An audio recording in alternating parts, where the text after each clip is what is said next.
Welcome back, everybody, to the Search Show 24/7, and this is Star Trek Into Darkness movie review. all right, guys. So let's get right into it. I believe in you, Jim.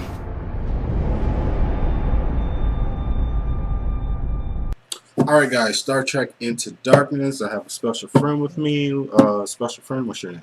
My name's Evan Swain. All right, yeah, Evan Sweeney.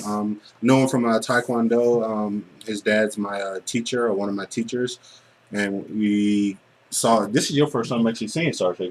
I honestly today I had kind of like a movie marathon. Yeah. Today, so I saw both first and second one. Okay, so see, you had a great. See, you're going into with a fresh, really fresh, because he literally saw the first one first, and then we walked to the movie theaters 30 minutes after just to see the next one. Mm-hmm. So you're going into this really fresh. So, going into this, what is your first impression of Into Darkness? My first impression, good. I mean, really, overall the movie was spectacular. Yeah, I really enjoyed it. Yeah. Okay. I do agree. So do you think it was better than the first one? Do you think slightly? It was slightly better. The budget was much more. I mean, it was good. They made a lot of money from the first one, so they definitely used it to. They used the money to great. Just used it great. Used the budget really good. Yeah, and that's all the credit to I guess J.J. Abrams and his whole team, because it's hard for a franchise like Star Trek to get every cast member back, every main cast member, because the first one came out in 2009, and since 2009, each of these main characters, they've gone on to do bigger and better things, and they've become bigger actors. Mm-hmm. So you have to commend somebody for just to bring back the whole team. You know what I mean? So that for me, when I went into that, and you're like, oh, we're getting the whole team back together. Mm-hmm.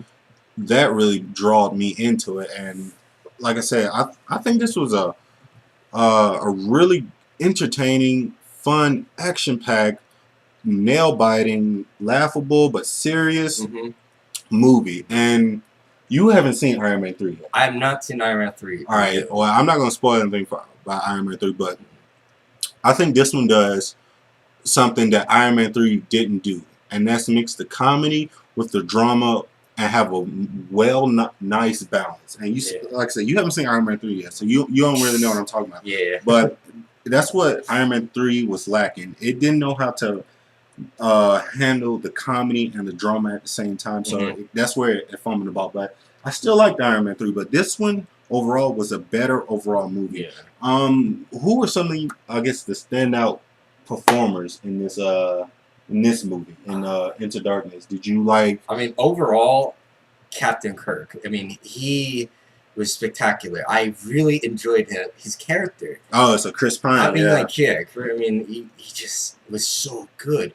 You just felt bad for him when you see, some of the scenes. You just feel so bad for him. Yeah. And Spock, it's just I mean, it's hard to pick. Yeah. But those two they just mix so well. It's just it's just a great partnership with those two. You can tell that they have chemistry. And what's good about this is their relationship evolves from the first movie. The first movie, you have them really bickering and they're fighting and they don't get along. The second one, they respect each other. But Spock gets. You can tell Spock gets on Kirk's nerves because of how he is, because the Vulcan side really controls him. So you can tell, always tell the truth. Yeah, and that plays a big factor in this movie. And like I said, you can tell that in the second one that their relationship has grown to where Kirk really respects him, but drives that man up the wall every time he says something, drives Kirk crazy. And that's what makes their relationship so so great. You know what I mean? Yeah, It makes it entertaining. It can't always be like, oh, hey, buddy, are you okay? It's like all this, lovey-dovey thing. You need some conflict in a relationship. Yeah. You can't just have some, it can't be like, oh, buddy. Yeah, and I think one that you say your standout performance was like Captain Kirk or Chris Pine, the actor. Yes. And I think my standout performance,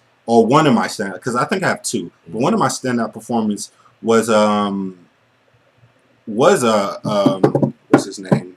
Was Spock. I'm sorry. Spock. Yeah, was Spock.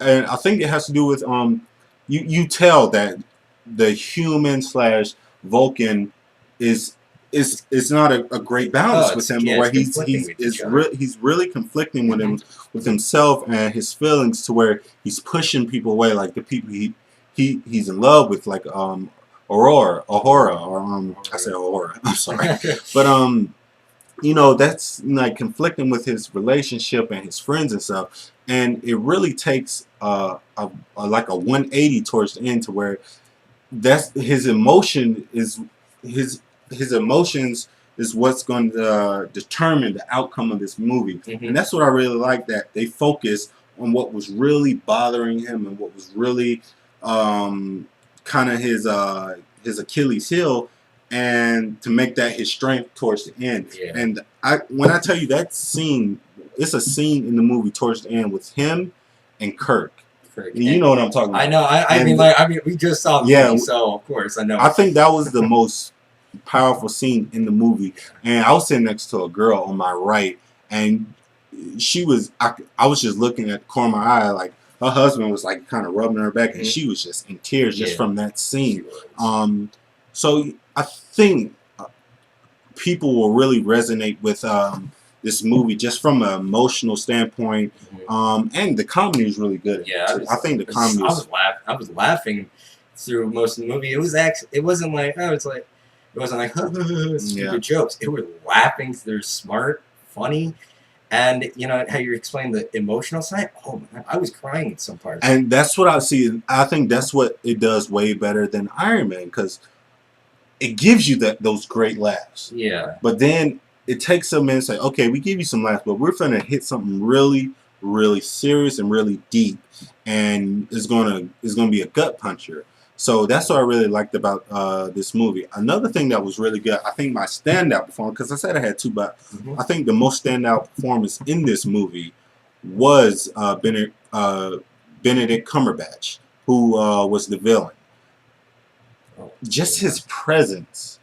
When he first comes on, the way he holds himself, the way his mannerisms, the way he talks, is very deep. Yeah.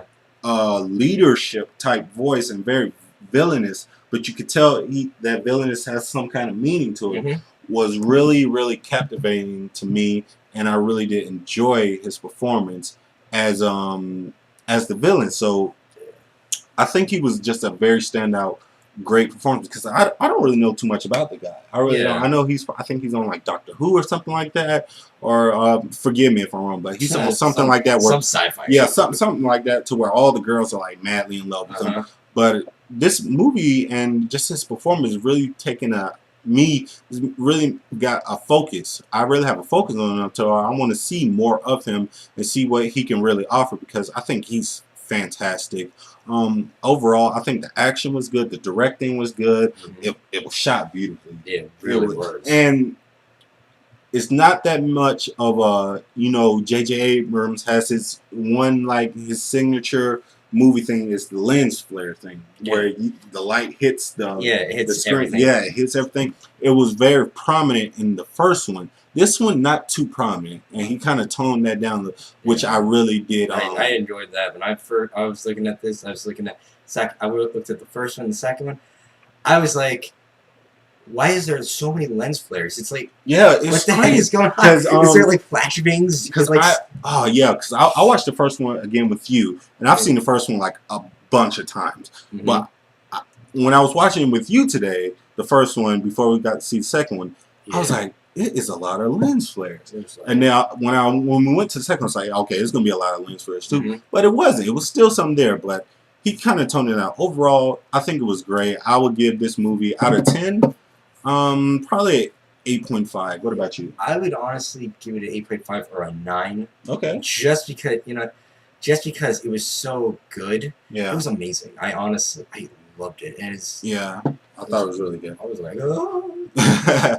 Yeah, so yeah, overall we thought it was good. So what did you guys think? Have you seen Star Trek Into Darkness? Please like this video, comment, subscribe, tell me what you thought. And as always, guys, this is the Search Show 24/7. Thank you, Evan. I really do appreciate it, man. Peace out. All right, be easy, guys.